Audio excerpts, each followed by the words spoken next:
You hired a contractor to fix a leaky faucet and somehow ended up with a new kitchen, a confused plumber, and a bill that felt like a car payment. Welcome to the wild world of home service contracting, where the price tag is never quite what you expected, and the estimate is basically just a suggestion. Here is the thing nobody tells you before you own a home. Contractors do not just charge for the work, they charge for everything that makes the work possible. That means labor, materials, insurance, fuel, tools, experience, and the general knowledge that you would absolutely break something worse if you tried to do it yourself. Let us start with the big picture. Most general contractors charge somewhere between $50 and $150 per hour, and specialists like electricians or plumbers can push that number even higher, sometimes clearing $200 an hour without breaking a sweat. Now, before you faint, remember that hourly rates are only part of the story. A lot of contractors charge by the project, which means they look at the whole job, calculate their time, estimate materials, add a cushion for surprises, and hand you a number that somehow still feels personal. The size of your home and the complexity of the job play a huge role in what you pay.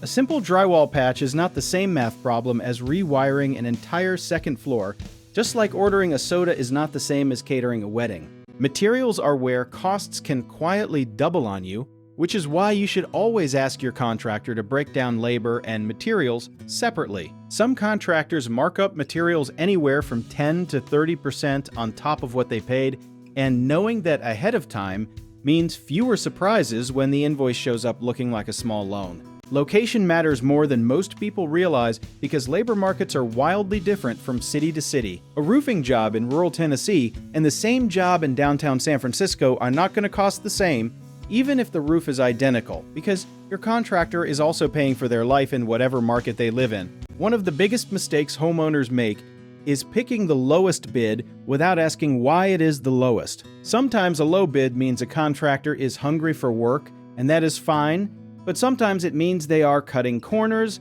using cheaper materials, or have never actually done that type of job before. You should always get at least 3 quotes before you commit to anyone, and not just for the price comparison, but for the conversation.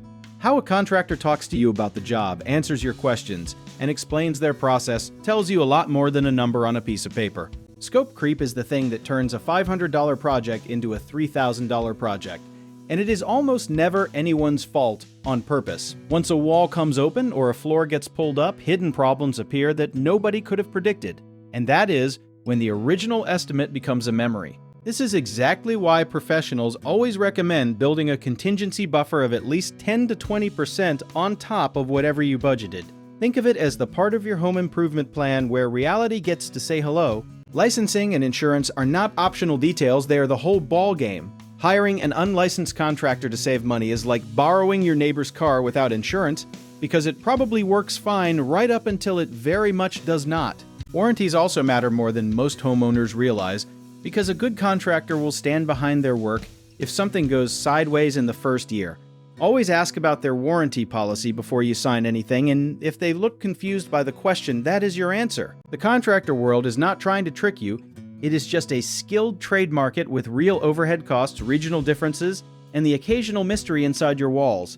Understanding how pricing works means you walk into every conversation with confidence instead of sticker shock. If you want to learn more about finding reliable home service professionals and understanding what your money actually buys, check out our links in the description.